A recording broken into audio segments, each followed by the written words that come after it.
Donald Trump loses it as Obama gets standing ovation. You know how much Trump hates Obama.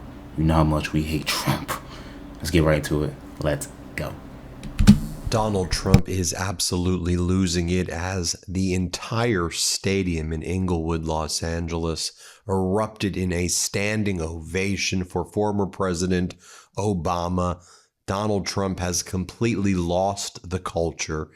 Everybody's supporting former President Obama. This is what Donald Trump dreams of. Obama got the standing ovation. Donald, do you think you are going to distract from the Epstein files and the fact that you appear over 38,000 times by posting photographs of former President Obama and Michelle Obama's faces on apes? And you thought we would be, just distracted by that? The Obamas are unfazed. They've called you a clown. They're getting a standing ovation at the NBA All-Star game. Just watch them on the Jumbotron here, and here they are getting a standing ovation. Here, play this clip.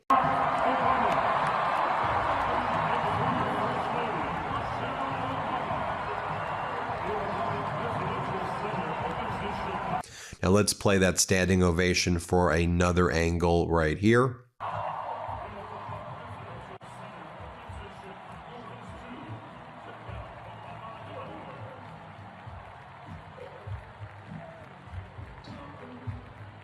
Yeah, and this is what former President Obama posted for Valentine's Day. Celebrated Valentine's Day with my forever dance partner. Love you, Michelle. And here's what former First Lady Michelle Obama posted. My former teammates on and off the court. Let's see, what did Donald Trump post on Valentine's Day? Oh, he posted this attack on Bill Maher. It looks like a lunatic wrote it. I want to read it. He's like, Bill Maher came to me and said that he was going to like me, and he looked really nervous. But then Bill Barr ended up trashing me on TV. And then I said, dude, shut up. And then Donald Trump's like, and I said to Canada, you're going to lose ice hockey because China's going to steal your ice hockey. And I was clearly joking about it. Donald, just get a life, man. You're weird, you're deranged, you're unhinged, you're a racist, you're a felon, you're a sexual abuser, you're a fraud, you are a phony. Nothing but facts. Like posting Michelle and Obama with their faces on monkeys is so racist, and I feel like people just let that slide. It doesn't make any sense to me. That's actually insane to me. Crazy. And even MAGA sees right now that you're covering up a child sex trafficking ring. Your name appears more in the Epstein files than the name Harry in Harry Potter, more than Jesus or God appears in the freaking Bible. What else are we learning as well? Oh, more references to Donald Trump are being uncovered in the Epstein files. Like, how about this email? Have you seen this one? Sent June 8th, 2018. This is from Jeffrey Epstein to a guy named Andres Serrano, an artist. Here's what Epstein writes. One Madonna on the way. Instead of torture photo, maybe portrait of me instead. Presentation of Trumpville. Torture photos, presentation of Trumpville. How about this? From William Riley, a private investigator, to Epstein, April 18th, 2011. Before I call Trump, with regard Virginia, are there any alternatives? How about this email right here? Jeffrey Epstein to Jess Staley's daughter, former top banker at JP Morgan. Then he became the CEO of Barclays. And Epstein is speaking to Jess, and Staley resigned in disgrace from Barclays as his connections with Epstein were uncovered. And then this is Epstein writing to Jess Staley's daughter. Could you ask if he would like to be considered for Treasury?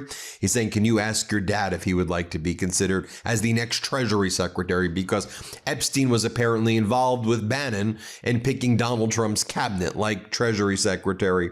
And then Staley's daughter says, just spoke with him. He said, not yet, but thanks. That's how Donald Trump's cabinet was picked, by the way, with Epstein. Quick, we go back to Obama for a second, getting standing ovations. Let me share this with you. This was an interview that was just released between former President Obama and my friend Brian Tyler Cohen.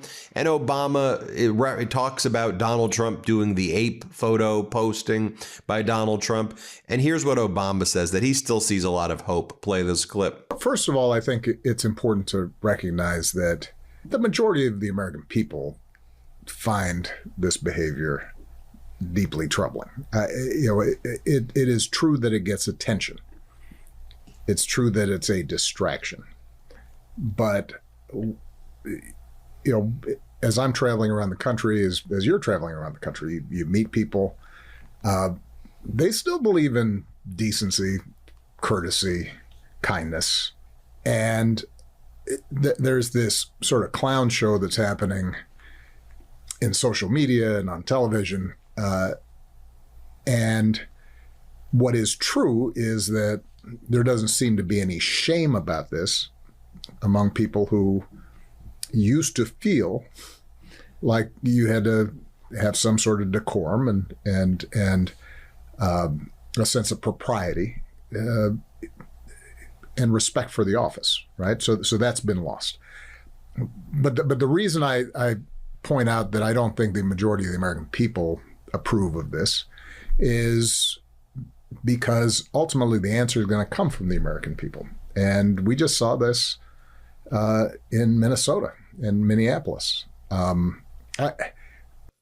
Then former President Obama posted this: watching the NBA All-Star Game and Team USA at the Winter Olympics, it's clear that sports, just like music and art, still has the power to bring us together, build community, and remind us of our common humanity. Let's play this clip right here. An IQ of 85 to 115 is considered average in the U.S. Sports can bring the world together, but right now we're in the middle of the Olympics. It's worth reminding us, we saw it in Paris, that when you watch the U.S. team and play in Paris, and the Serbian teams and the French teams, and you're reminded of what the Dream Team did to inspire all that, and you saw the French fans when Steph was hitting those threes, and they're mad, but they can't be too mad because it is such a... It's art. It's art, and it's joy, and it binds us together to see human excellence in that way. That's only sports and music and the arts can do that. To bind us together, to remind us of our common humanity. That's something we want to preserve and build on. Then there was this amazing moment where Anthony Edwards spoke candidly about what it means to play in front of President Obama. As this account says, can you imagine any athlete saying this about Trump from Democratic Wins Media? Here, play this clip right here. I know you've met him before, but the President Obama was here. Yeah. The Obamas was here. Did that give you any extra motivation to play any harder tonight? Yeah, for sure. You always got to put on the show for he my favorite person in the world. We was kicking it yesterday. Me and him, I had a great time yesterday. So I told him I was going to put on the show for him. Well, Donald Trump was spending the weekend golfing. That's Donald Trump with Liz Truss, the former UK prime minister who sent the UK markets into tanked the markets. I see two losers right there. And speaking of two losers, three losers, four losers. Dr. Oz, we learned, invited... I think it's worth to note on Valentine's Day that Dr. Oz invited Epstein to a Valentine's Day party. So we got Lutnick going to bring children to the island. Oz inviting Epstein to Valentine's Day parties. Again, Trump's White House is the center of this entire cabal right here. And then, as you now know, and I reported over the weekend, Donald Trump released a fake Epstein list, right? You know the story that the DOJ released what it said were the politically exposed persons list. And in order to muddy the waters, they put Trump's name and people who were involved actually in a bad way with Epstein. But then they include names like Janis Joplin and Elvis Presley and Marilyn Monroe and Dan Quayle. And they just put in a bunch of names like that in order to kind of obfuscate and just to make people not believe that the Epstein files and the lists are real. I mean, again, it's just such utterly despicable and horrible conduct by this regime. We also learned that Steve Bannon and Epstein were working behind the scenes with others in the Trump regime to bring down former Pope Francis. And they were finding ways to like blackmail and go after former Pope Francis. I mean, you don't get much more despicable than this. So it's Donald Trump's post this weekend. He goes, "The Democrats refuse to vote for voter ID. The reason is simple. They want to continue to cheat in elections. There will be voter ID for the midterms, whether approved by Congress or not." And then over the weekend, too, you had Kristi Noem talking about, oh, well, you know, we're going after certain types of voters. We're going to go after these voters. Remember what Kristi Noem said? And here's how Tom Homan responded to it. Here, play this clip. DHS Secretary Noem made some comments that Democratic leader Schumer just commented on earlier in the show. I want to play them for you. It may be one of the most important things that we need to make sure we trust is reliable, and that when it gets to election day that we've been proactive to make sure that we have the right people voting, electing the right leaders to lead this country. So what does she mean when she says electing the right leaders? That's not really immigration enforcement or DHS responsibility. I don't know. That'd be a question for the secretary. If I had to guess, probably that, you know, only those legally eligible to vote would vote. But I have not talked to the secretary about those statements. That'd be something she'd have to answer. And just the more gaslighting from Trump's border czar Tom Homan this weekend. Here, let's play this clip. When they say stop racial profiling, that's just not occurring. I mean, you know, ICE will briefly detain and question somebody based on reasonable suspicion. It has nothing to do with racial profiling. As far as the mask, look, you know, I don't like the masks either, but because threats against ICE officers, are up over 1,500%. Actual assaults and threats are up over 8,000%. These men and women have to protect themselves. As far as identifying themselves, they all have placards identifying themselves as ICE, ERO, HSI, DEA, FBI. So they all have placards on them. So I'll let the White House and members of Congress, fight that out. But I think some of the asks are just, I think they're unreasonable. And I'll show you one more clip from this weekend. Let's play it. It wasn't. What's so wrong about obtaining a judicial warrant to enter private property? That's not what a federal law requires.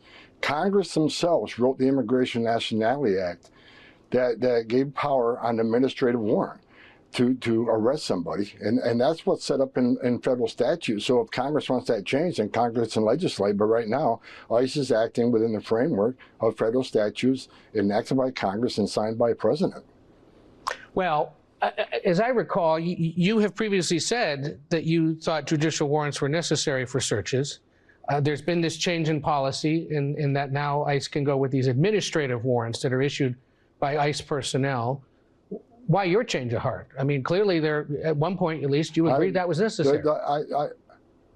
No, I don't have a change of heart. What I understand, and I wasn't part of the discussion, is that DOJ interpret that law saying in certain circumstances, administrative warrant on somebody that has a final order removal already had a due process issued by a federal judge to enter premises. I'm not a part of that discussion, but that's the DOJ guidance.